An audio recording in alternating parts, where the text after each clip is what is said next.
Welcome to Tarik Talk, a podcast exploring art, culture, and the stories that shape creative lives. I'm your host, Tarik Mendes, and each episode I sit down with artists and creative thinkers to talk about process, inspiration, and the moments that shape who we become. Thanks for being here. Let's get into today's episode. All right, guys, welcome back to another episode of Tarik Talk. I'm so happy to be here with the 550 Gallery director, Bailey Coleman. How are you? Good. How are you? Thank you so much for having me. Thank you so much for being on the podcast. I'm so excited to dive into today's episode, so let's get to it. Do you mind telling us a little bit about one of the artists? There's two artists right now from the show, and the one we're going to talk about right now is Dan Oliver. Yeah. So this exhibition is called Ardent Longing, and it's named after a piece that he created that is in the corner of the gallery over there. He is an artist based in Chicago. He's been around for a while. He's had significant success internationally, which has been exciting. He works with a gallery named JPS Gallery in Hong Kong, as well as 550 Gallery. He's focused on creating these mid-century, modern, architecturally inspired, sort of surrealist paintings that combine the idea of like serenity with this chaos and destruction of fire. He's interested in using fire as a symbol of transformation. That's what he's sort of centering this series of work on. It all started in 2021 with a series of work called A Fire that was presented at the Evanston Art Center in memory of the 150th fire, Great Chicago Fire. Dan Oliver is a fantastic artist that has been in the scene for a long time. He was the founder of Glow Exhibitions as well in Chicago. His sort of breadth and his scope of work transcends a lot of the genres that we have sort of created within the art world as well. It's both surrealist, it's inspired by Chicago images, it's graphic, it's cartoonish at times, but it's always centered around this central idea of existential seeking, truth, and transformation, which is very important to his work. Oh, I love that. And can you share with us like what originally grabbed your attention about his work? Sure, yeah. I think the balance of composition between the destruction and the sort of serenity that he's able to express in his style was extremely interesting to me right off the bat. I think in his ability to create these very drawn out gradients within the artwork, it creates this sense of sort of knowing and familiarity with the houses that he's representing, but then to light them on fire creates this sort of tension within the work that I found extremely interesting. And then moving through this series especially, noticing that there weren't any people in any of the works. It's just the houses themselves. The houses themselves are the subjects that we're talking about. And then there might be a Mark Rothko or a Henry Moore or a Franz Klein that's being lit on fire.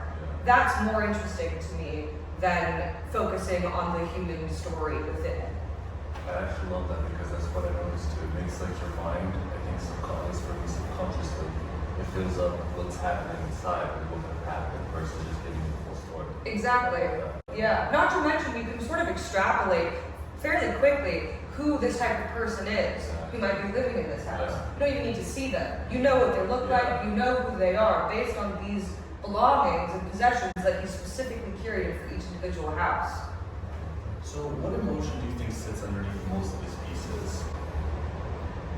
It's unnerving. The work makes me nervous. And I think that that's an emotion that should be felt oftentimes when looking at artwork. That's the sort of artwork that's challenging, but at the same time approachable and accessible.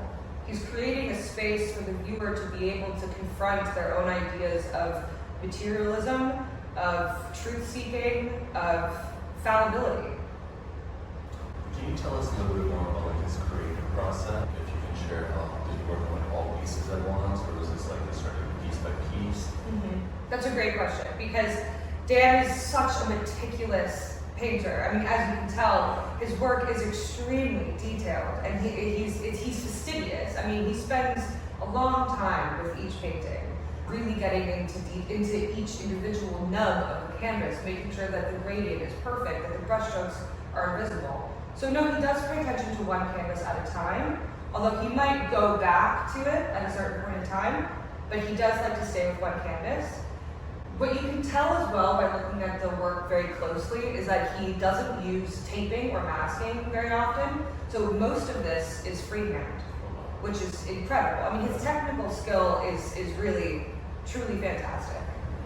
It's amazing. Yeah. It's such a tedious process as it is. Yeah, but he enjoys it. Yeah. And I think that's what's so nice as well, to know that the artist is enjoying doing the work is this sort of, I don't know, it's a lovely sort of happenstance. That's why it's so amazing. Yeah.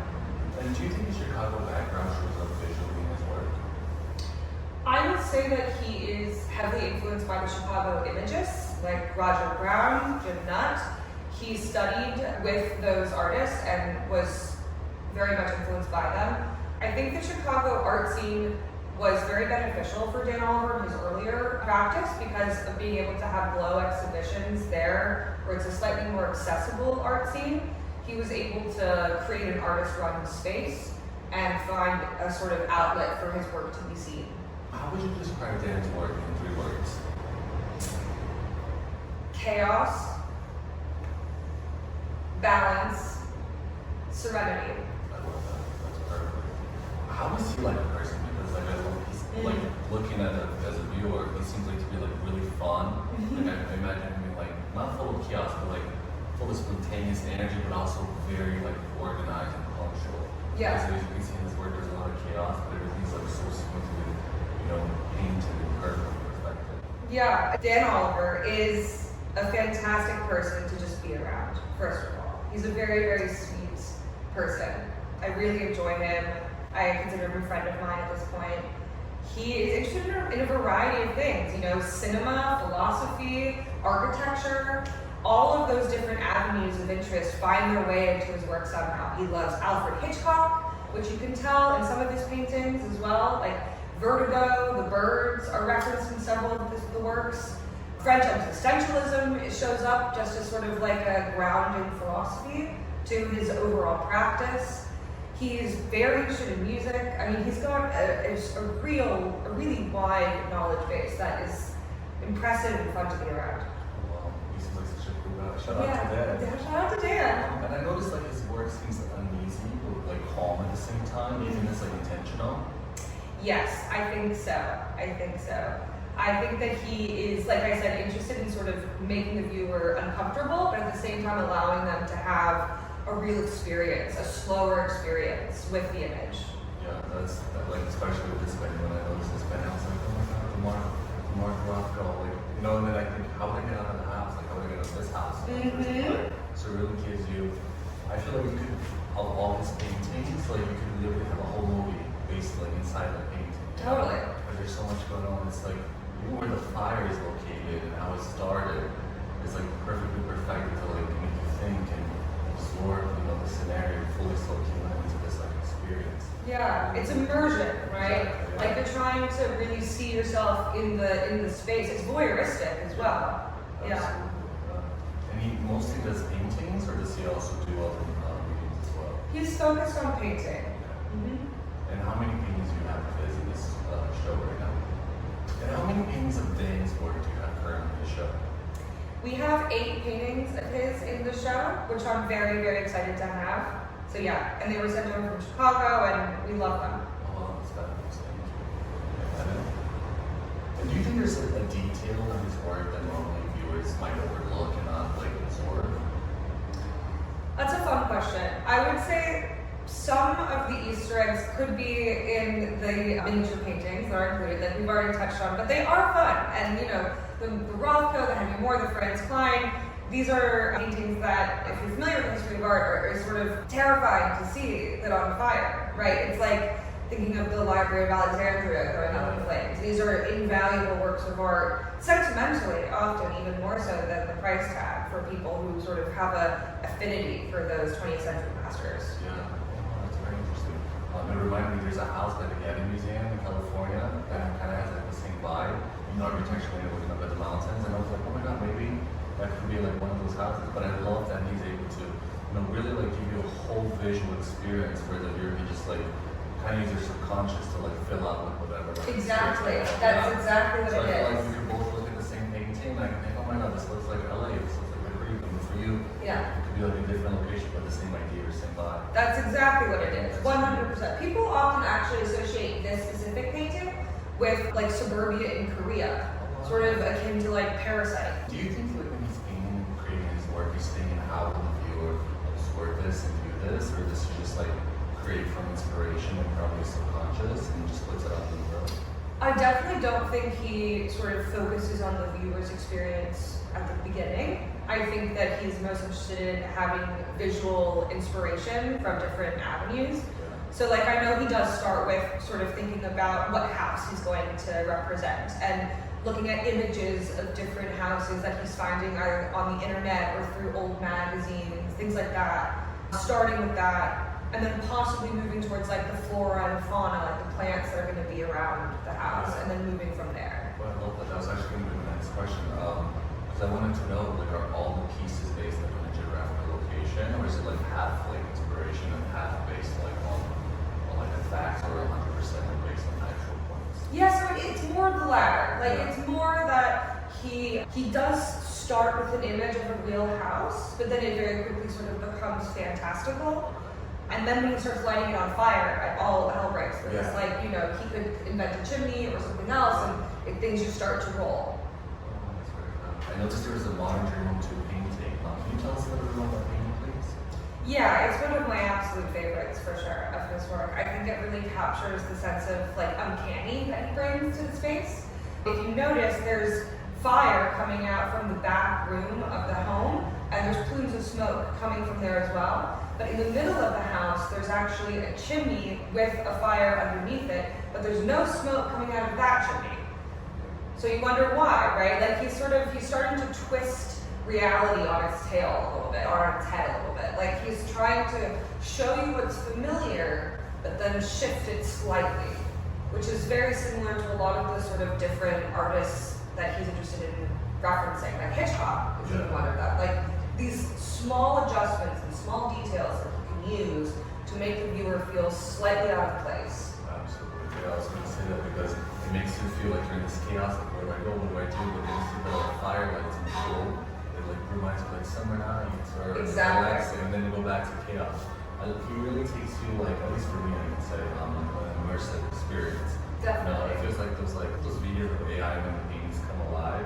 But it feels like you're dropped in there and you get to see everything from like, you know, the viewer perspective. Where you're inside, where you're not really, you're able to leave and, you know, engage or not engage.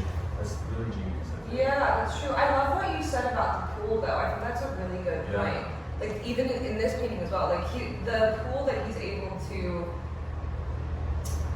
the pool does remind you of like something calm and a fun summer night. Like it immediately reminds you of like parties in LA, like these sort of high glam events. But then right next to it is this destructive chaos and burning flames. But yeah, I love that point because that's true. Because it's like being on a roller coaster, like going up and going the horizon. Yes. And it's calming, and when you get to the very top, you're like, you know, you see the fire, you're like, oh no, what's gonna happen? Yes, totally. I love that. And as an art law, if someone on viewing the paintings walks away with set, do you think it's a success? Absolutely, yeah. I think that a lot of people do walk away from the show feeling slightly unsettled, and that's absolutely okay with me. I think, especially in these current times, the feeling of being unsettled is a part of the art world and you know practice that we should embrace. Right? It's not always supposed to be a space that is soft and cozy. Sometimes it is a space of challenging your perception. Absolutely, yeah. That's really what his work. It like questions my mortality. It like brought like a lot of things to like life. Like, oh, you know, is this the insurance and this? Do I have like this and that? That like all settled. Just from you know looking at a painting, which is so crazy because normally it's just there, you get the vibe, you walk into the next, but it really like sucks you into the whole experience. That's amazing. Everything is fallible. Everything is ephemeral. Nothing is permanent. Yeah. We are temporary. Houses are temporary. Absolutely. Right? Like we're all just subject to the world around us. Absolutely. And coming to terms with that may be a very dark thing to come to terms with, but it's also something that once you do come to terms with, you can have a lot of joy in it. In the universality about that as well, that we're all in this together. Exactly, yeah. We're only here for a short time. Right. You know, nature, at the end of the day, is the only one that's... Exactly, and that's what's standing, right? Like the trees, the grass, the plants that he uses in some of his paintings, those are the real sort of people. Yes. you know, from the perspective of the narrative within the painting, that's where you can look. Absolutely. I'm thinking like seeing this like in a museum or something and seeing just like a plain texture painting next to it, it almost makes that feel like archaic compared to this. Yeah. There's so much going on. I can just see like 20 people just like staring at it, not even taking pictures, just like fully soaking in. Yeah. Like when I'm like nodding their heads like, wow. Yeah. That's definitely what I think. I love that. Right. And thank you again, Bailey, for being on this podcast episode today. I'm so looking forward for everybody to hear about Tarek's work, check him out, and check your gallery out. It's been a real pleasure. Thank you so much for having me. I love getting to chat with you, so thank you again. Thank you so much. Until next time. Until next time. Thank you for spending this time with me on Tarik Talk. If this conversation resonated with you, don't forget to subscribe and share the episode. You can follow along on social media for behind-the-scenes moments, guest highlights, and what's coming next.